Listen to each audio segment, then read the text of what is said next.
हमारे, मैं पुनः सतपाल जी को अपनी श्रद्धांजलि अर्पित करता हूं। और इसी के साथ में साथियों, बातचीत चल रही थी, प्रधान जी बात कर रहे थे दुष्यंत चौटाला के बारे में, और कल एक बयान दे रहे थे दुष्यंत चौटाला, और बयान में कह रहे थे कि यह आंदोलन अब किसान नेताओं के हाथ में नहीं रहा, अब यह आंदोलन जो है राजनीति करने वालों का आंदोलन है। यह आंदोलन अब बेरोजगारों का रोजगार बन चुका है। आपके माध्यम से एक बार फिर हम दुष्यंत चौटाला जी को यह बात बताना चाहते हैं, वो इस विधानसभा से विधायक हैं और हरियाणा के उप मुख्यमंत्री भी हैं। हमारा ये चैलेंज है, एफिडेविट भर के ले लो, उचाना से चुनाव जीतना तो बहुत दूर की बात है, आप प्रदेश के उप मुख्यमंत्री हो, किसी गली में आकर के दिखा दो, किसी गांव में आकर के दिखा दो। 90 विधानसभाएं हरियाणा में, क्योंकि दर्द में चौधरी देवीलाल जी ने संघर्ष किया था हरियाणा के लिए, किसान के लिए, उनकी विरासत को दागदार किया दुष्यंत चौटाला ने। और आज फिर कह रहे हैं कहीं आंदोलन तेज है, कहीं आंदोलन कम है, और उचाना में तो पैरे नहीं रख सके उप मुख्यमंत्री होकर के। लेकिन ये भी बात कह रहे कि हरियाणा के चाहे 90 विधानसभाओं में से किसी भी विधानसभा में जाकर के चुनाव लड़ लेना, अगर जिंदगी में कभी दोबारा विधानसभा के दरवाजे देख जा तो या तो हम नहीं और या फिर वो नहीं, ये भी खुला ऐलान है। क्योंकि बेरोजगार कौन था? दुष्यंत चौटाला, हमने रोजगार दिया उसको। और अब हमारी लाशों के ऊपर राजनीति, अब हमारे ही आंदोलन के ऊपर राजनीति, लेकिन ब्याज समेत हिसाब करने के लिए तैयार है। और मैं तो कह रहा, ये उचाना वाले तो सारे तैयार बैठे हैं, चुनाव कहीं से लड़ लेना, अगुवाई यही करेंगे, विरोध की वहां भी नहीं घुसने देंगे, चाहे कड़े भी चला जाइए।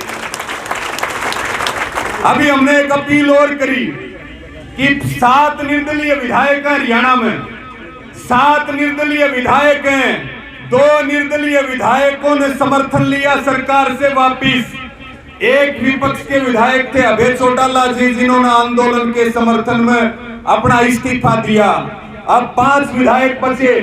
हमने 5 विधायकों से अपील करी है कि भाई अपनी आत्मा की आवाज सुनो, एक बार फिर मौका दे रहे, 6 महीने पूरे हो रहे हैं 26 जून को, एक बार 500 विधायक सरकार से बाहर आ जाओ, उसके बाद फिर सरकार गिराना हमें आता है, सरकार गिर जाएगी और इस सरकार को गिरना बहुत जरूरी है।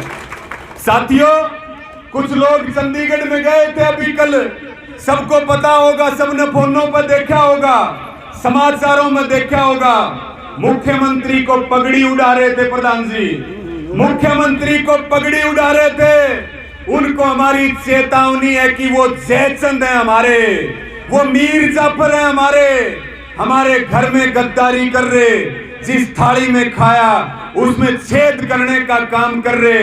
जो मुख्यमंत्री को पगड़ी उड़ाने वाले लोग हैं, उनको एक बात कहना चाहते हैं, तुम अपनी पगड़ी संभाल के रखना, कहीं नालियों में कीचड़ों में गिरती हुई ना मिले, इस बात का भी ध्यान रखना चाहिए उनको।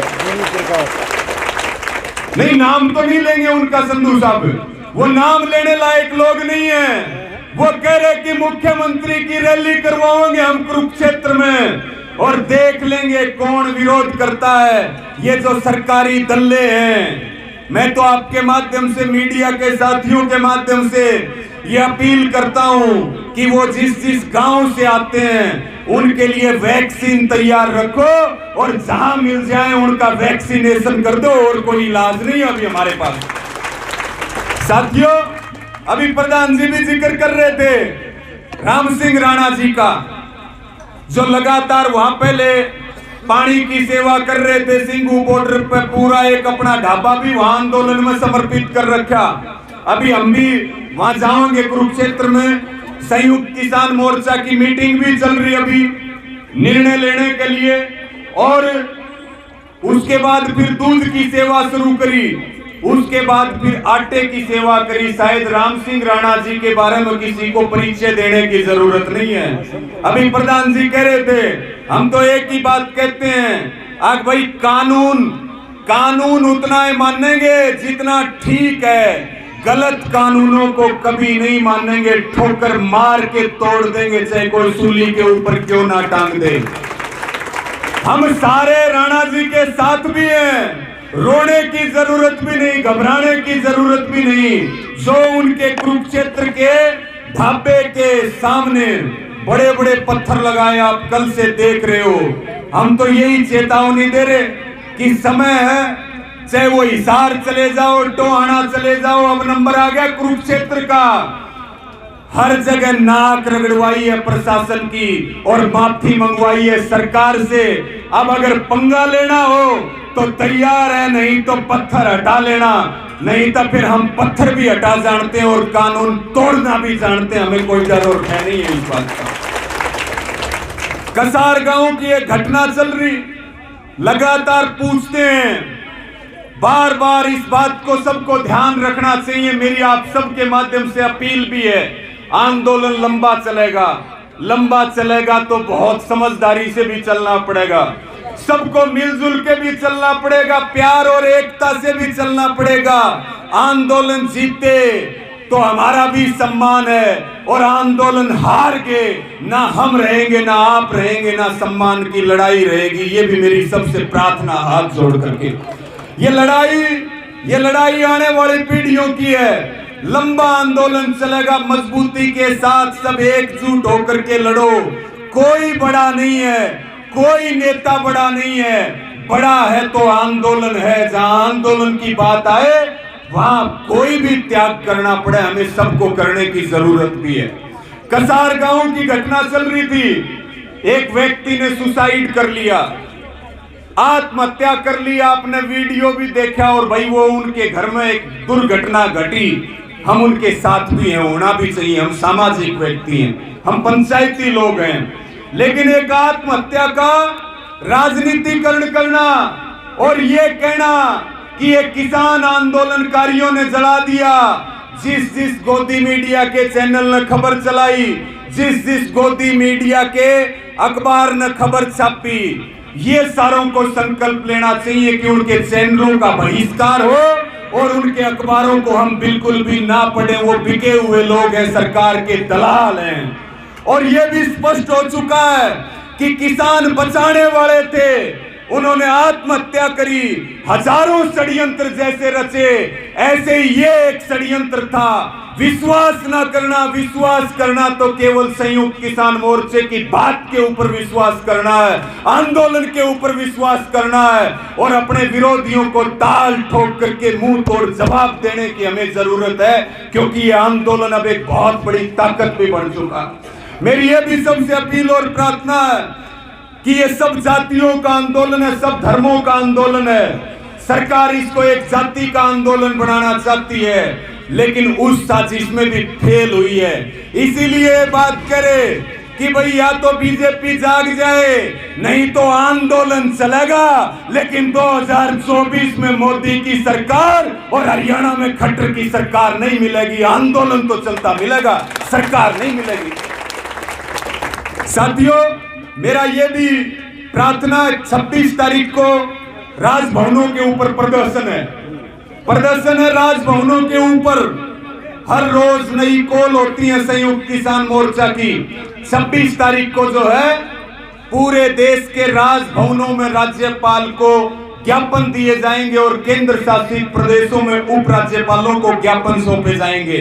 और नाम रखा खेती बचाओ लोकतंत्र बचाओ, क्योंकि 26 तारीख को ही देश में इमरजेंसी लागू हुई थी।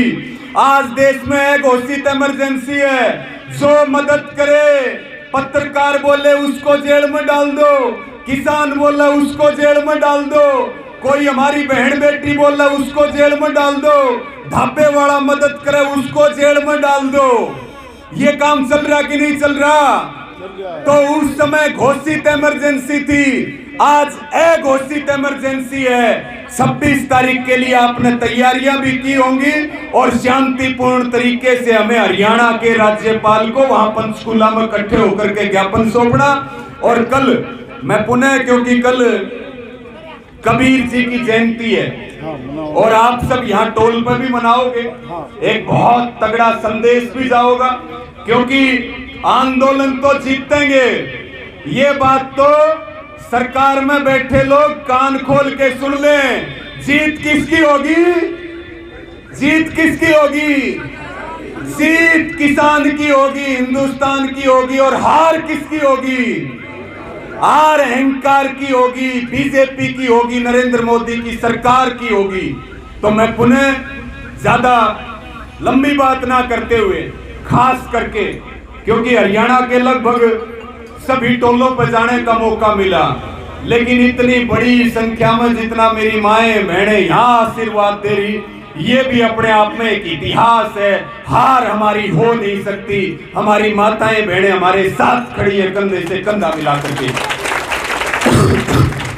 और जितने मेरे बुजुर्ग हैं, युवा साथी हैं, पुनः उनके संघर्ष को मैं दिल से नमन करता हूं। और हम सब मिलकर के लड़ें, सब मिलकर के जीतें और सब मिलकर के इस हरियाणा की, देश की, गरीब की, मजदूर की, किसान की तस्वीर और तकदीर बदलने का काम करें। और इस काम में भाई जो शहादतें हो रही और जो आप संघर्ष कर रहे, इसको कभी भुलाया नहीं जा सकता।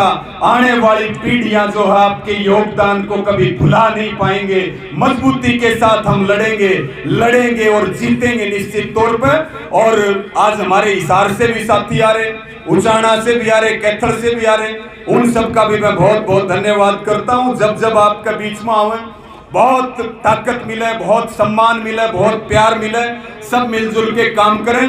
और क्योंकि मेरा भी विशेष नाता है ये जो अपना खटकड़ है, क्योंकि भाई हमने भी जो है जन्म जो है वो खटकड़ के ले रखा।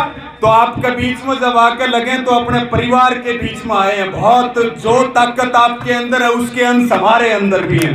तो मैं आप सबको बहुत बहुत जो है धन्यवाद ज्ञापित करता हूँ। 50 पंखे गुल्लक तोड़ के दिया, 50 पंखे बीजने। ये देखो हमारा भाई तनुज है, गांव कौन सा? खटकड़। गांव खटकड़ से जो है भाई तनुज है, जो बालक पीछे जमा कराया करें गुल्लक में, तो उसमें से ये जो बीजने हवा के सब जगह दे रखे। तो 50 बीजने जो है हमारे छोटे से भाई ने इस आंदोलन की एक ताकत बढ़ के, क्योंकि खट्टर कह रहे थे, बोला भाई यह तक चंद लोगों का आंदोलन है, मुट्ठी भर लोग हैं। और हम कह रहे थे खट्टर जी आप एक काम कर लो, अगर हम मुट्ठी भर हैं तो आपको चैलेंज उतार के दिखाओ अपना हेलीकॉप्टर, सारी ताकत तुम्हारे पास है अगर हम मुट्ठी भरे तो जब ऐसे हमारे छोटे छोटे भाई जो इस तरह से योगदान कर रहे, इसको भी बहुत सारा आशीर्वाद है, शुभकामनाएं हैं। और आप सबका पुनः मैं बहुत बहुत धन्यवाद ज्ञापित करता हूं। सबको जय किसान, जोरदार नारे मेरे साथ लगाएंगे। किसान एकता जिंदाबाद, किसान मजदूर एकता जिंदाबाद, किसान मजदूर एकता जिंदाबाद।